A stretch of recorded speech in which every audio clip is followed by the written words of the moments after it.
خضر نے کہا کیا میں نے نہیں کہا تھا کہ تم سے میرے ساتھ صبر نہیں ہو سکے گا؟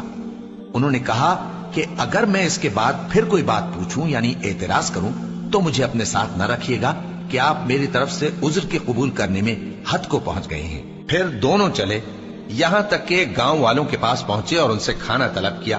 انہوں نے ان کی ضیافت کرنے سے انکار کیا۔ پھر انہوں نے وہاں ایک دیوار دیکھی جو گرا چاہتی تھی تو خضر نے اس کو سیدھا کر دیا۔ موسیٰ نے کہا کہ اگر آپ چاہتے تو ان سے اس کا معاوضہ لے لیتے تاکہ کھانے کا کام چلتا۔ خضر نے کہا کہ اب مجھ میں اور تم میں علیحدگی، مگر جن باتوں پر تم صبر نہ کر سکے میں ان کا تمہیں بھید بتائے دیتا ہوں کہ وہ جو کشتی تھی غریب لوگوں کی تھی جو دریا میں محنت کر کے یعنی کشتیاں چلا کر گزارا کرتے تھے، اور ان کے سامنے کی طرف ایک بادشاہ تھا جو ہر اچھی کشتی کو زبردستی چھین لیتا تھا۔ تو میں نے چاہا کہ اسے عیبدار کر دوں تاکہ وہ اسے غصب نہ کر سکے، اور وہ جو لڑکا تھا اس کے ماں باپ دونوں مومن تھے۔ ہمیں اندیشہ ہوا کہ وہ بڑا ہو کر بد کردار ہوگا تو کہیں ان کو سرکشی اور کفر میں نہ پھنسا دے، تو ہم نے چاہا کہ ان کا پروردگار اس کی جگہ ان کو اور بچہ عطا فرمائے جو اخلاقی پاکیزگی میں بہتر اور محبت میں زیادہ قریب ہو۔ اور وہ جو دیوار تھی سو 2 یتیم لڑکوں کی تھی جو شہر میں رہتے تھے، اور اس کے نیچے ان کا خزانہ دفن تھا، اور ان کا باپ ایک نیک آدمی تھا۔ تو تمہارے پروردگار نے چاہا کہ وہ اپنی جوانی کو پہنچ جائیں اور پھر اپنا خزانہ نکالے۔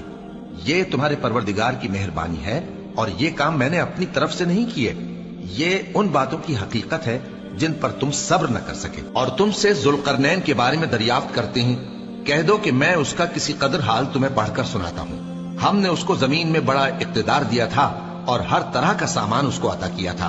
تو اس نے ایک سفر کا سامان کیا، یہاں تک کہ جب سورج کے غروب ہونے کی جگہ پہنچا تو اسے ایسا پایا کہ ایک کیچڑ والے چشمے میں ڈوب رہا ہے، اور اس چشمے کے پاس ایک قوم دیکھی۔ ہم نے کہا ذوالقرنین تم ان کو خواہ تکلیف دو خواہ ان کے بارے میں بھلائی اختیار کرو، دونوں باتوں کی تم کو قدرت ہے۔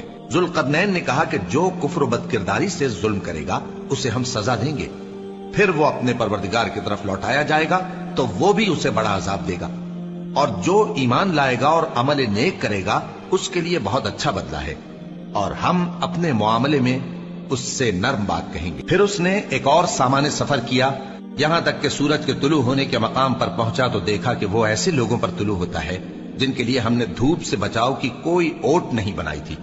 حقیقت یوں ہی تھی، اور جو کچھ اس کے پاس تھا ہم کو سب کی خبر تھی۔ پھر اس نے ایک اور سفر کا سامان کیا، یہاں تک کہ 2 اونچے سیدھے پہاڑوں کے درمیان پہنچا تو دیکھا کہ ان کے اس طرف کچھ لوگ ہیں کہ بات کو سمجھ نہیں سکتے۔ ان لوگوں نے کہا کہ اے ذوالقرنین، یاجوج اور ماجوج اس علاقے میں فساد کرتے رہتے ہیں، بھلا ہم آپ کے لیے خرچ کا انتظام کر دیں کہ آپ ہمارے اور ان کے درمیان ایک دیوار کھینچ دیں۔ ذوالقرنین نے کہا کہ خرچ کا جو مقدور اللہ نے مجھے بخشا ہے وہ بہت اچھا ہے، تم مجھے قوت بازو سے مدد دو، میں تمہارے اور ان کے درمیان ایک مضبوط رکاوٹ بنا دوں گا۔ تم لوہے کے بڑے بڑے تختے میرے پاس لاؤ۔ چنانچہ کام جاری کر دیا گیا، یہاں تک کہ جب اس نے دونوں پہاڑوں کے درمیان کا حصہ برابر کر دیا اور کہا کہ اب اسے دھوکو، یہاں تک کہ جب اس کو دھونک دھونک کر آگ کر دیا تو کہا کہ اب میرے پاس تانبا لاؤ کہ اس پر پگھلا کر ڈال دوں۔ پھر ان میں یہ قدرت نہ رہی کہ اس پر چڑھ سکیں، اور نہ یہ طاقت رہی کہ اس میں نقب لگا سکیں۔ بولا کہ یہ میرے پروردگار کی مہربانی ہے، پھر جب میرے پروردگار کا وعدہ آ پہنچے گا تو اس کو ڈھا کر ہموار کر دے گا، اور میرے پروردگار کا وعدہ سچا ہے۔ اس روز ہم ان کو چھوڑ دیں گے کہ روئے زمین پر پھیل کر ایک دوسرے میں گھس جائیں گے، اور سور پھونکا جائے گا تو ہم سب کو جمع کر لیں گے، اور اس روز ہم جہنم کو کافروں کے سامنے لائیں گے جن کی آنکھیں میری یاد سے پردے میں تھیں اور وہ سننے کی طاقت نہیں رکھتے تھے۔ اب کیا کافر یہ خیال کرتے ہیں کہ وہ میرے بندوں کو میرے سوا اپنا کارساز بنائیں گے تو میں خفا نہیں ہوں گا؟ ہم نے ایسے کافروں کے لیے جہنم کی مہمانی تیار کر رکھی ہے۔ کہہ دو کہ ہم تمہیں ایسے لوگ بتائیں جو اعمال کے لحاظ سے بڑے نقصان میں ہیں۔ یہ وہ لوگ ہیں جن کی دوڑ دھوپ دنیا کی زندگی میں برباد ہو گئی اور وہ یہ سمجھے ہوئے ہیں کہ وہ اچھے کام کر رہے ہیں۔ یہ وہ لوگ ہیں جنہوں نے اپنے پروردگار کی آیتوں کو نہ مانا اور اس کے سامنے جانے سے انکار کیا، تو ان کے اعمال ضائع ہو گئے۔ سو ہم قیامت کے دن ان کے لیے کچھ بھی وزن قائم نہیں کریں گے، یہ ان کی سزا ہے یعنی جہنم، اس لیے کہ انہوں نے کفر کیا اور ہماری آیتوں اور ہمارے پیغمبروں کی ہنسی اڑائی۔ جو لوگ ایمان لائے اور عمل نیک کیے ان کے لیے بہشت کے باغ بطور مہمانی ہوں گے، ہمیشہ ان میں رہیں گے اور وہاں سے مکان بدلنا نہ چاہیں گے۔ کہہ دو